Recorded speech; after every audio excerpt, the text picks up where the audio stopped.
Student good morning, कैसे हैं आप सब। वेलकम टू एमएसएनकारी पब्लिक स्कूल। आज हम सब पढ़ेंगे कक्षा 5 की व्याकरण की जो आपकी पुस्तक है, उसका जो पहला अध्याय है वो है भाषा एवं व्याकरण। भाषा क्या है? भाषा मन के भावों के अभिव्यक्त का माध्यम है, या हम बोल सकते हैं कि भाषा वो माध्यम है जिसके द्वारा हम अपने मन के भावों का आदान प्रदान करते हैं। उन्हें हम भाषा के माध्यम से ही प्रकट कर सकते हैं। भाषा का मुख्य अंग वाक्य है। हम कोई भी बात वह वाक्य से ही बनती है। वाक्य शब्दों से, शब्द अक्षरों से और अक्षर ध्वनियों से मिलकर बनते हैं। ध्वनि से अक्षर, अक्षर से शब्द, शब्द से वाक्य और वाक्य से भाषा बनती है। जैसा कि आप सब जानते हैं बच्चों की संसार में बहुत सी भाषाएं बोली जाती है।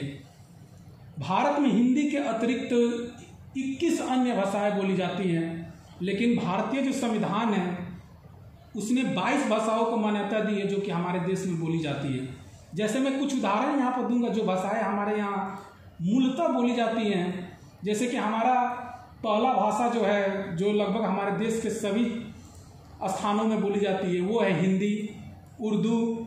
और राज्य से रिलेटेड यानी राज्य से संबंधित जो भाषाएं हैं जिनको राजकीय भाषा भी बोला जाता है वो है पंजाबी, गुजराती, तमिल, तेलुगु, बंगला, मलयालम, उड़िया। ये सब क्या है? भाषाएं हैं जो कि हमारे देश में बोली जाती हैं। और भी भाषाएं हैं जैसे असमिया हो गया, मराठी हो गया, कन्नड़ हो गया, नेपाली हो गया, कोंकणी हो गया, संस्कृत हो गया, संथाली हो गया, बोडो हो गया, कश्मीरी हो गया, मैथिली हो गया।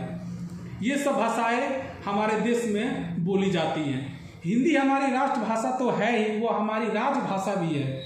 हिंदी विश्व में सबसे अधिक बोली जाने वाली भाषा है। यह भाषा सरलता, बोधगम्यता और वैज्ञानिकता की दृष्टिकोण से विश्व की महत्वपूर्ण भाषाओं में से एक है। इस भाषा की अन्य भी विशेषता यह है जो कि बोला जाता है वो लिखा जाता है, और जो लिखा जाता है वो पढ़ा भी जाता है। बोली किसी क्षेत्र में विशेष में बोली जाने वाली अर्थ विकसित भाषा को हम लोग बोली कहते हैं। अधिकांशतः यह आपसी बातचीत के काम में आती है। साहित्य रचना का कार्य बोली में बहुत कम होता है। कई बोलियां में तो प्रायः लिखित साहित्य भी नहीं मिलता है। हिंदी भाषा में से कई बोलियां बोली जाती हैं, जैसा कि मैं आपको उदाहरण दे रहा हूँ। खड़ी बोली, ब्रजभाषा, राजस्थानी, अवधी, मैथिली, हरियाणवी या कौड़वी आदि, ये सब क्या हैं? बोली हैं। जैसे कि मैंने अभी आपको बच्चों बताया कि बोली है, ठीक है, ये अर्ध विकसित भाषा होती है जो कि मूलतः साहित्य लिखने या साहित्य में कहीं कहीं मिलता है। जैसा कि मैंने बताया ब्रजभाषा में आपने बहुत सारी कविताएं पढ़ी होगी, बहुत सारा छंद पढ़ा होगा, बहुत सारा अलंकार पढ़ा होगा, ठीक है।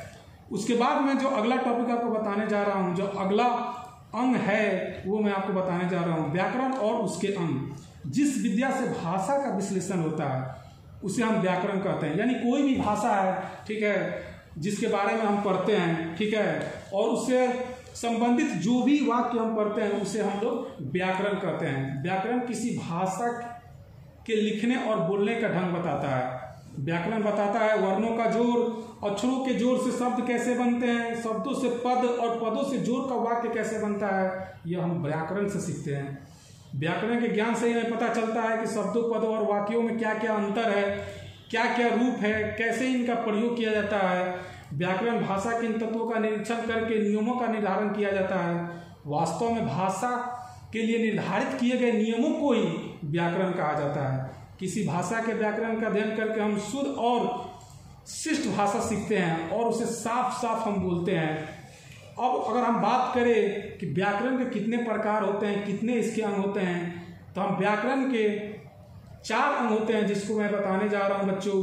पहला जो व्याकरण का अंग होता है वो होता है वर्ण विचार, दूसरा जो होता है शब्द विचार, तीसरा जो होता है रूप विचार, और चौथा जो होता है वाक्य विचार। यानी मैंने 4 व्याकरण के अंग बताया, वर्ण विचार, शब्द विचार, रूप विचार, वाक्य विचार। यानी बच्चों जो आज हमने आपको पढ़ाया, भाषा किसे कहते हैं, भाषा कैसे बोला जाता है, बोली क्या होती है, राजकीय भाषा कौन सा होता है, कौन कौन सी भाषाएं हमारे देश में प्रचलित है, व्याकरण के कितने अंग होते हैं, व्याकरण किसे कहते हैं, भाषाओं का सही उपयोग कैसे किया जाए, उनको कैसे बोला जाए, कैसे लिखा जाए, ये सब हम आज जाने। Thank you.